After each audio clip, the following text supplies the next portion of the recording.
One of the more advanced things on this path that most average people just never get around to appreciating is the difference between a subtle and a gross experience. A gross experience is something that is excessively satisfying. It's to the point where you might reach a feeling of fullness or exhaustion with whatever you're doing. It could be with partying, with drinking, with binging, or with acting on your sexual desire. Gross experiences often involve cravings and wanting to feel a strong sense of satisfaction. But they are not the only type of experience that we have. We also have, and these are the important ones, subtle experiences. These are all about choosing the subtler forms of satisfaction. They require more sensitivity, they are more simple, more spiritual, and have this wonderful ability to leave you feeling pure. In fact, you know that it's a subtle pleasure when you can do the thing a lot, maybe even all day, every day, and it doesn't backfire with negative consequences or karma. In Hinduism, we might say that these subtle activities are more aligned with a sattvic way of living, meaning we still nourish ourselves, but with more purity, with more light, and with more goodness.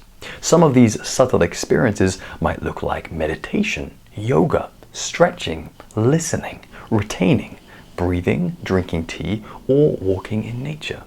And if you fill your life with these types of experiences, you will become effortlessly more pure and more high consciousness. And what you can begin to do is you can begin to appreciate things that you never thought you could. For example, what you can do is you can lower the threshold for what gives you joy. And you can lower this threshold so much that, quite frankly, anything in your experience can have the ability to spark joy in you. Because when you have higher consciousness or purer direct experience, you're more in touch with the truth of reality. The truth of reality being that everything is the same perfect consciousness. And once you recognize this consciousness in yourself and in everything around you, it doesn't take as much for you to be fulfilled. This means that you have a much easier time valuing the subtle experiences and pleasures in life. The need to gorge, to binge, or to have gross experiences no longer feels as attractive because, having raised your consciousness, you have this intuition. And this intuition is just too honest with you about how these gross experiences are dissatisfactory and how they lead to suffering time and time again. Hearing this, you might think that you should just jump straight to the subtle experiences in life, but that's not actually where I suggest you start.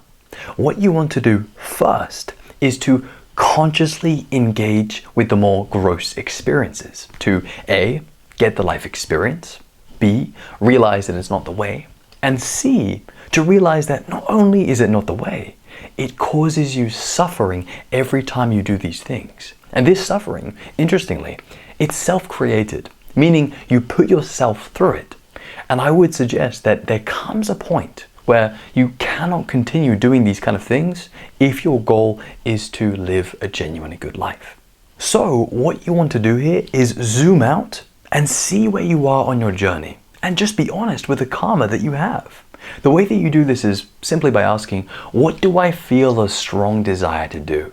It will probably be something that feels almost like you can't move on until you do it, until you get it out of your system. For example, I know people who have partying karma, right? They really like going out, and they won't stop until they realize that their partying is dissatisfactory. Whereas many of you guys, it might be PMO, it might be casual relationships, or it might be masturbation. There's nothing wrong with any of these things, but they are all gross experiences, meaning they are seeking an intense, satiating pleasure, something that satisfies you to the point of feeling full or sated, and you don't necessarily need this in your life. Your goal then is to recognize the limitations of these gross experiences, and then to make the gradual move toward valuing the subtle ones more. You might say, yeah, I kind of get that. I can see how that would be the better move, but how do I actually do it? I don't know where to start. Well, begin by stepping back and asking, what can I do that still gives me joy, but that doesn't produce more suffering or karma? And what you'll find is that there are actually a lot of things that can give you joy, but that you've been too asleep to appreciate. So what you want to do is you want to start being extremely present in your everyday life.